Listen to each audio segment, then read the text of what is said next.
Hi there. Welcome to Greater Works 2.0.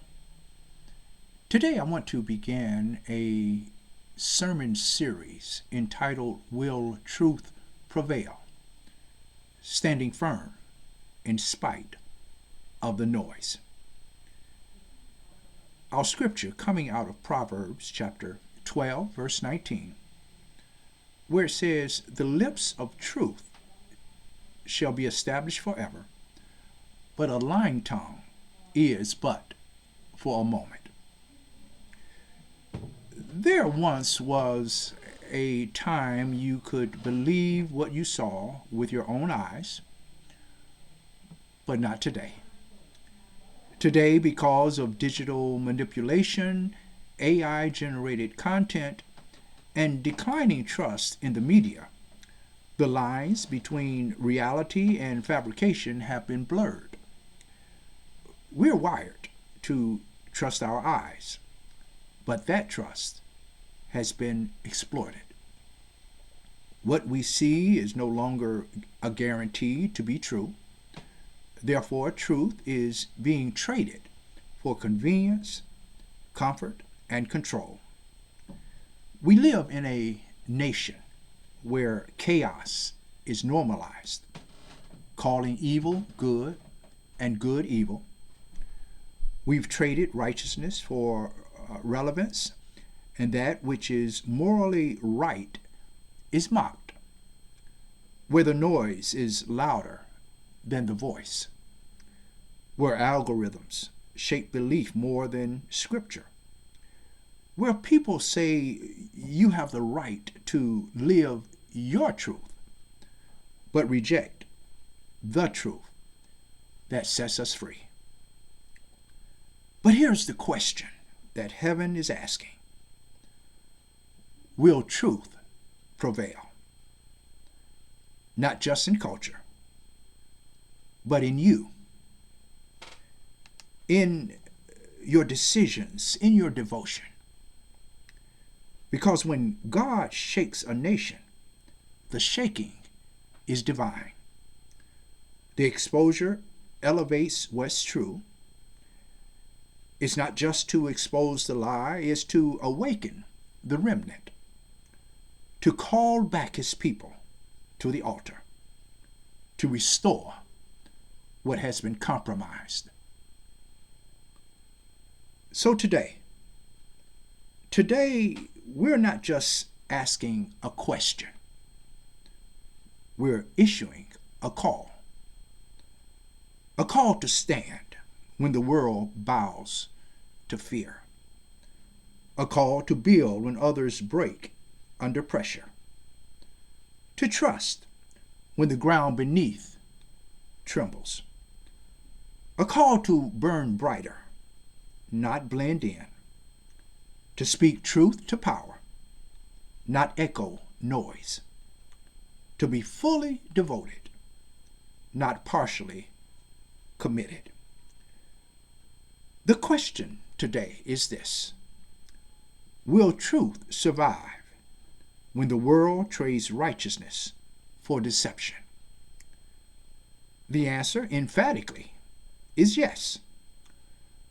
But more so, truth does not just survive, it prevails. And why is that? It's because truth is eternal. Truth is not just a concept, it's a person, a promise, and a power that cannot be silenced. When chaos in society and culture takes place due to the collapse of systems and institutions, truth will remain, because truth is eternal, unchanging, and is backed by the very character of God himself. Now, there are some things we must be aware of when it comes to truth. First, truth is a person, not just a principle. Truth is who God is. In John 14:16, did not Jesus say, "I am the way, the truth, and the life. Truth isn't just a fact, it is the very nature of Christ himself. God cannot lie. His word is truth. John 17:17. And what that means is that truth is not subject to culture, politics, or perception. It is irrelevant what you or I might think or how we feel as it relates to truth. Truth is not subjective. It's revealed, not invented. We don't shape truth. Truth shapes us. And while I'm here, because truth is who God is, we can trust his sovereignty. God is in control, and his permissive will in allowing all the things that are happening to happen does not mean he is absent or indifferent to what is going on, but is working through it all to accomplish his eternal purposes, and that is to refine hearts and to draw people to himself. What may feel like devastation here is actually divine disruption from heaven. What might be real in your space, in your world, that is causing great anxiety, or maybe fear or concern of the unknown. Whether you will have food on your table or health care if you get sick, that's real. It's not something that we can just ignore. But let us be reminded once again of what God said to David. Never have I seen the righteous forsaken, nor his seed begging for bread. And then what was said to Paul? That God will supply all your needs according to his riches in glory by Christ Jesus. My friend, God knows, and God will take care of his own. This is the confidence that truth provides. Another thing, the battle for truth is ancient. In other words, it's nothing new. In Isaiah 59, verses 14 and 15, one translation says, truth has stumbled in the streets. Truth is no longer guiding public decisions. It's been knocked down, rejected, or distorted in the very places where it should be upheld. Sin will fill the vacuum left when God's truth is no longer filling our lives. And then Paul warned us in 2 Timothy chapter 4, verses 3 and 4, for the time will come when they will not endure sound doctrine, but after their own lust shall they heap to themselves teachers, having itching ears, and they will turn away their ears from the truth. This is truth stumbling in the streets. But make no mistake, the chaos and dysfunction we're witnessing in our country didn't begin with Trump. It's always been here. What's different now is it walks openly, unashamed, and unmasked. This moral decay, this erosion of truth and spiritual lawlessness first began in Eden. It began with a whisper, a question, a distortion. Did God really say that? It was from that moment that humanity has wrestled with deception. It was in Eden. It was a serpent. Today, it's a display screen. It's an algorithm designed to shape belief, bend reality, and blur conviction. Because the truth is no longer self-evident. It must be discerned tested and sometimes fought for. We are living in a digital Babylon where truth is traded for trends and conviction is drowned out by convenience. We're scrolling more than seeking, reacting more than reflecting. People no longer ask, is it true? But instead, does it feel right? And if it feels right, it must be true. But let's be clear. God is not confused. His word is not outdated, and his truth is not negotiable. The shaking God is doing in our nation is not just political, it's prophetic. It's a divine disruption meant to expose the counterfeit, to tear down what's unrighteous, and to awaken the remnant. Will God, or shall I say, will truth prevail? Not just in the headlines, but in your heart. Not just in culture, but in your calling. Because the battle for truth is ancient, but the victory belongs to those who stand firm in spite of the noise. Another thing about truth. Truth will outlast the lie. In Psalm 52 and 5, it says, God will uproot the deceitful tongue. And then in Proverbs 12 and 19, our text, it says, truthful lips endure forever, but the lying tongue lasts only a moment. Lies may dominate headlines, but lies are temporary, aren't they? Lies are loud. They scream for reaction, stir emotion, and often manipulate urgency. They thrive in distraction and distortion, needing constant spotlight to survive. But truth is different. It doesn't beg to be noticed. It invites to be followed. It requires courage to stand in it when it's inconvenient. Discernment to recognize it in the midst of noise. Surrender to let it shape us, not just inform us. And integrity to carry it even when it costs us. In other words, lies demand attention, whereas truth requires allegiance. Truth doesn't need volume, for it has substance. It doesn't need applause, for it has authority. Jesus didn't come shouting in the streets. He came walking in truth.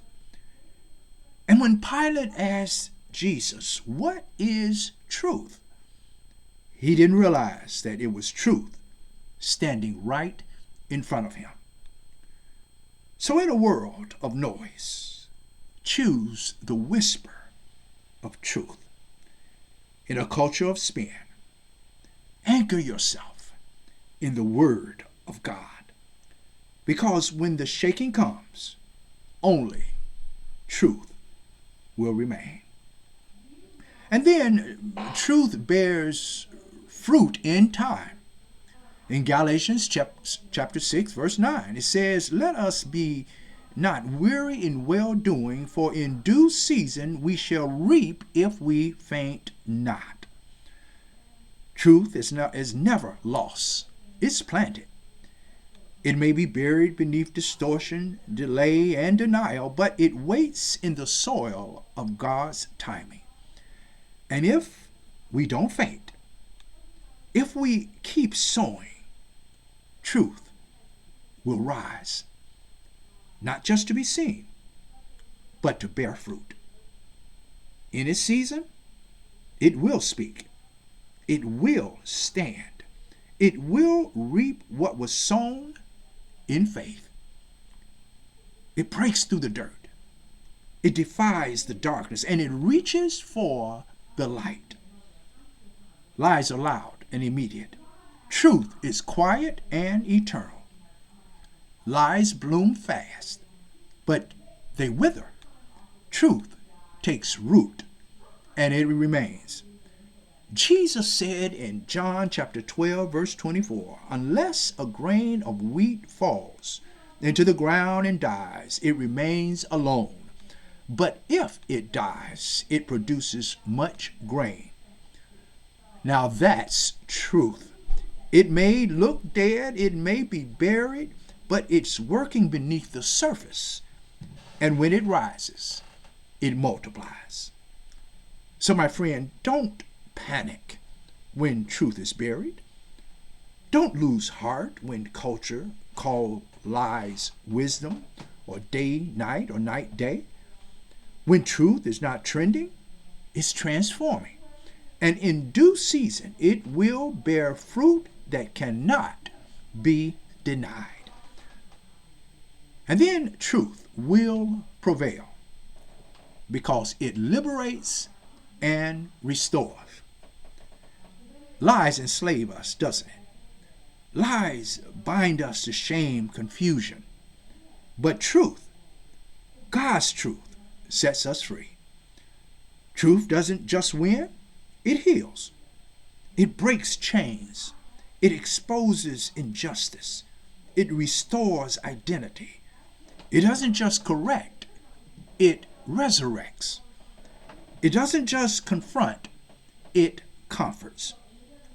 John chapter 8, verse 32 says, you shall know the truth, and the truth shall make you free. Now that's not just information, it's transformation. Because when truth enters, bonds are broken. When truth speaks, the silence of shame is shattered. So in a world that's rewriting identity, truth reminds you who you are. In a culture that normalizing injustice, truth calls for righteousness. And in a generation drowning in distortion, truth is the lifeline. So today, I don't just preach the truth, I release it. I don't just demand truth, I declare it. Because truth is not just a concept, it's a person, and his name is Jesus Christ. Truth also prevails through the church. God's remedy for healing is repentance and returning to him, to make room for him, whatever is necessary. If it means shaking up the ground of all our traditions and breaking down the walls of all our religion, so be it. For God's way is better. Truth will not prevail through politics. If you're looking and if you're hoping for Washington to bring about peace, justice, fairness, and righteousness, it will not happen. Truth will prevail only through the church. The blood-bought, spirit-filled, truth-bearing body of Jesus Christ. And oh, if the universal church, the body of Christ, would just get this, that if my people, which are called by my name, shall humble themselves and pray and seek my face and turn from their wicked ways, then will I hear from heaven, and I will forgive their sin, and I will heal their land. We are not just believers, we are builders. We are not just worshipers, we are witnesses. We are not just attendees, we are ambassadors of truth. In 1 Timothy chapter 3, verse 15, Paul said this, that the church is the pillar and ground of the truth. That means we don't just hold the truth, we uphold it. We don't just preach truth, we embody it. We don't just defend truth, we demonstrate it. In a climate of compromise, the church must burn with conviction. In a culture of confusion, the church must be clear. And in a time of shaking, the church must be stable. For we are the voice crying in the wilderness, calling a generation back to truth, back to holiness, back to the heart of God. We don't echo culture. We confront it with compassion and conviction. For we are the light that cannot be hidden, not dimmed by compromise, not covered by fear. We shine because the darkness demands it. We illuminate because the world is searching. And lastly, we are the city on a hill, elevated not by pride, but by purpose, positioned not for applause, but for impact. We are the visible witness of an invisible kingdom. So when the nation shakes, we don't retreat, we rise. When truth is questioned, we don't waver, we declare. When identity is distorted, we don't blend, we restore. Truth will prevail because we, the empowered body of Christ, refuse to bow, refuse to bend, and refuse to break under pressure. The fact is this: a church that bows to fear cannot carry truth. A church that blends with the world cannot reveal the kingdom. A church that breaks under pressure cannot steward revival. But there is a remnant rising. There is a people who will stand when others sit, who will speak when others are silent, who will build when others retreat. We are not perfect, but we are purified. Not popular, but prophetic. We are the voices crying in the wilderness, the light that cannot be hidden, that city on a hill. And through us, truth will prevail. Because truth is not just a doctrine, it's a mantle. And the church must wear it with boldness, humility, and fire. Lastly, truth will have the last word. Not fear, not politics, not popularity, not compromise, not culture. Truth will stand when the noise fades. Truth will rise when the systems fail. Truth will speak when the world goes silent. When it's all said and done, when the noise dies down, when the systems shake, when the kingdom of this world collapses under its own weight, and the world looks around and asks, was it real? Truth will stand tall. Truth stands tall because truth is eternal. Truth stands tall because truth is alive today. Jesus said this in Revelation chapter 1, verse 18, I am he who lives and was dead, and behold, I am alive forevermore. The cross, it looked like defeat. The tomb, It looked like silence, but resurrection was the final word. O death, where is your sting? O grave, where is your victory? Jesus didn't just speak truth. He proved it by conquering sin, death, and the grave. Because Jesus lives, truth reigns.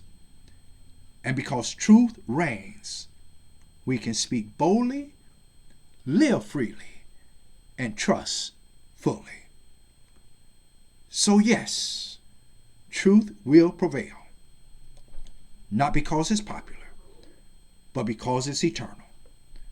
Not because it's loud, but because it's alive and well.